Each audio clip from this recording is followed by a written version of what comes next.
Kamayan time! Ito yung despedida party ni Ate Marilord guys, yung nagbukas ng champagne. O, diba? Ako nang binigyan.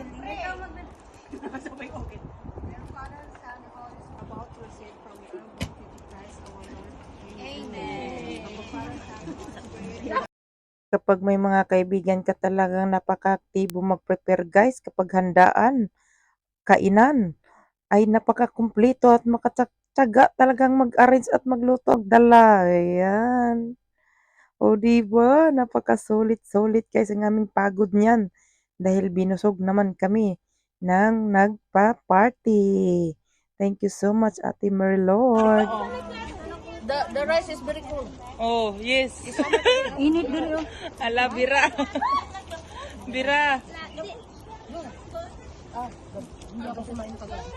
Siniran mo siya tigil. Ito si Ate Bisaya. Oh. Kamusta kayong dalawa dyan? Talagang hindi. Ano talaga dyan ang mahilig. Oh, butas. Meron dito ano, Oh. Ano?